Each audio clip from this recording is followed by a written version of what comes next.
Update ng aking African lovebirds. Ito, sana ano na to, mangitlog na to eh.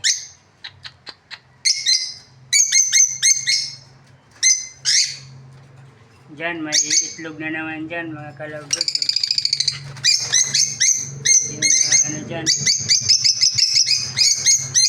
Ito, malaki na yung yung inakaya yun.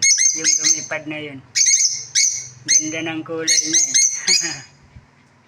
Yung ano nito, yung inakay nitong dalawang yan, yung sky blue na yan, tapos itong blue violet. Yun o. Paano kaya naging white yan mga ka-lovebirds? Yun o. Yun yung inakay eh. Malaki na eh. Hindi ko na siya iniwalay mga ka-lovebirds sa mga mature. Talagang pinalaki ko na siya dyan sa kulungan na yan. Hindi ko na siya iniwalay. Pinabayaan ko na siya eh. Kasi alam ko na pinoprotektahan naman ng magulang yan. Yan, yung dalawang yan. Kapag may lumalapit doon sa inakay nila, yung mga mature na yan, ayun.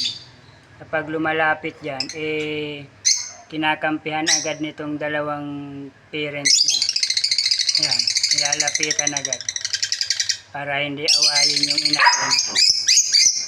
Yan. Tapos dito naman, ayan. Medyo malaki-laki na rin yung dalawang dalawang inakay niyan. Yun. Tapos kumustahin naman natin yung dagit. Ito. Ayun yung dagit oh. Kulay puti. Yun. Yun oh. Yun yung dagit ko yun. Yun. Dagit yan mga ka-lovebirds. Bali mag-ano na yan, magwa 1 month na ata yan sa akin. Pero di ko pa sure kung lalaki yan o babae. Kasi kinapa ko yung sipit-sipitan niya, medyo magkadikit, halos magkadikit eh. Tapos tiningnan ko yung tuka, kasi nakikita pa rin yan sa tuka minsan. Talagang sa tingin ko, sabi ko lalaki to ah. Pero wala pang napapangasawa rito yung dagit ko. Tapos yan mga ka-lovebirds, may itlog na naman yan. Yan, yan. Yan. Diyan yan may diyan yan may itlog dyan. Sa isang kan na yan. Diyan yung yung dating nagkaroon ng inakay. Namatay. Sayang nun eh. Hawig na hawig doon sa sa tatay niya diyan oh. Diyan sa kulay green na yan na may pula sa sa ulo. Hawig na hawig sana diyan eh. Sayang nun eh. Ganyan yung inakay nila eh. Pero ngayon may itlog na naman yan, yung babae na yan oh. Yun. Yan yan.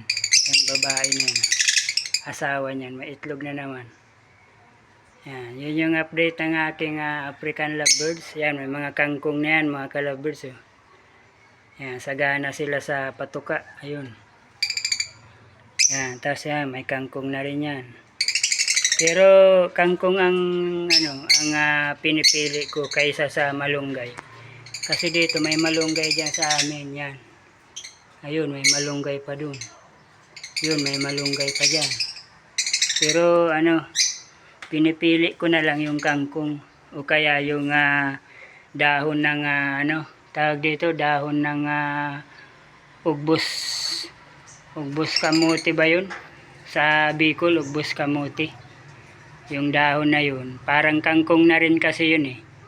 Yung ugbos kamuti. Kaya paborito rin nila yun. Yun yung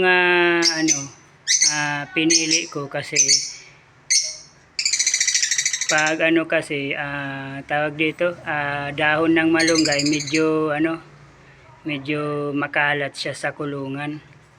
Pero kapag dahon ng kangkong tapos dahon ng ugbos kamuti, medyo malalaki kasi sila eh.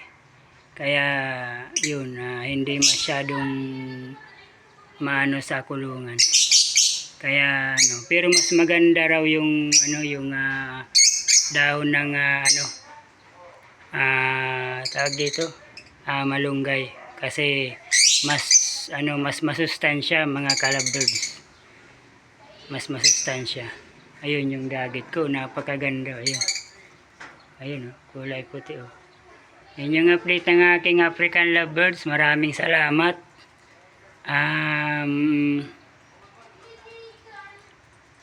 Medyo dumadami na rin yung African lovebirds ko. Medyo nakakabawi na ako mga kalabirds sa nasayang kong African lovebirds. Medyo nakakabawi na ako. Kasi nasayang kong African lovebirds nasa ano na eh. Pwedeng nasa 5 na ata or 6. 5 or 6 mula nung nag-alaga ako ng lovebirds. Yun yung estimated na nasayang kong lovebirds. Pero ngayon medyo dumadagdag na naman sila kasi yung isa may dagit ako, tapos yung bagong inakay na medyo malaki na nga ngayon na kulay puti rin, bali 2, tapos may 2 akong painakay, bali 4 na. Tapos dyan may itlog na naman dyan, may nangingitlog na naman dyan sa kan na yan, bali magdadagdag na naman dyan ng inakay. Kaya makakabawi rin ako sa nawala kong African lovebirds. Kaya yun yung update ng aking African lovebirds. Maraming salamat. Kaurag Vlog on YouTube. Subscribe na po kayo. Yun, mga simpleng vlog lang po, pero sana matuwa naman po kayo. Maraming salamat. Bye.